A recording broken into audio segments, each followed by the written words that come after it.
Assalamualaikum. Majlis pada malam ini ialah merupakan majlis yang diadakan di Hotel Concord yang bertemakan Tropical Garden, dan saya selaku wedding planner amat berbangga kerana majlis malam ini begitu meriah sekali dan berjalan dengan lancar daripada awal hingga ke akhir.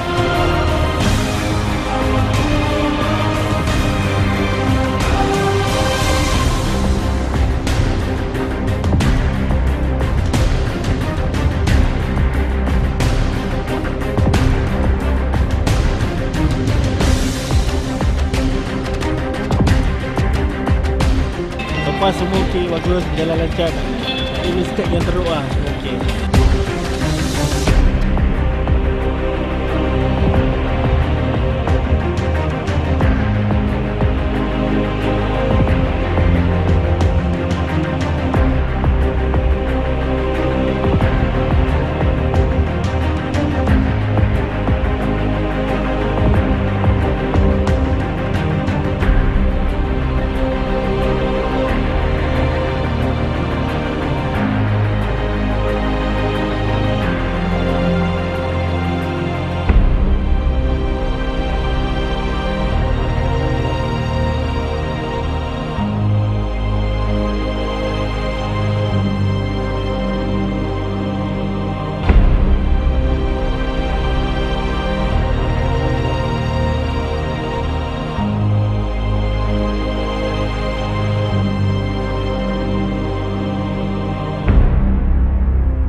Okay, standby 2 next to 2 on. Okay, 1 standby 1 next to 1 on. Okay, pengantin dah nak sampai tu Den. Thank you Den. Next to 2 on. Bagi wider shot Pelamin 3.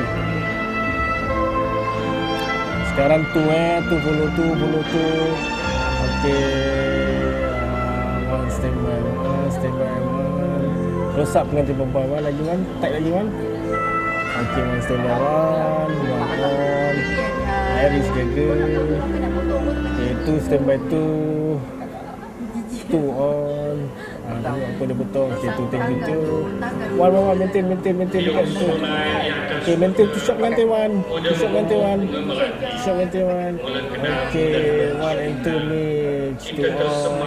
Okay, 3 standby 3. Oh, 3 on. Yeah, jalan 3. 2 standby 2. 1 standby maintain shot. Dia nak suap tu 1. Ada lepas shot 1. 1 on. Den, kau ke depan sikit Den, kalau blocking Den. Maintain shot ni 1. Jangan zoom sangat. 1. Sekarang on you 1. Maintain shot ni. Den.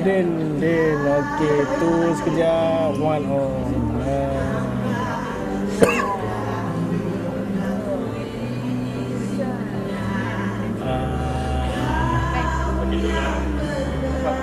Okey, tu standby 2 on 1 MC.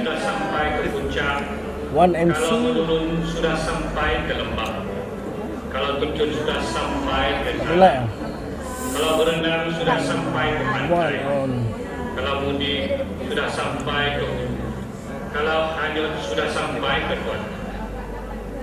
Ada untayan kata yang mampu dilapaskan selain ungkapan rasa syukur dan ucapan terima kasih. Tulus ikhlas daripada Datuk Nordin bin Haji Slamet dan Datin Samidah bin Idola Puan semua atas kesudian hadir dan memudahkan majlis kepada anak-anak kesayangan mereka Muhammad Arif bin Datuk Nordin dan Ros Farah Hanif bin Idola. Sebelum majlis berakhir, kami minta ampun, kami minta maaf kalau ada wajah yang salah pandang, kalau ada nama salah tersebut, kalau ada gelar yang salah ucap, kalau ada yang salah tempat, kalau ada mangkuk yang pecah, kalau ada cawan yang sulit, kami minta ampun, kami minta maaf.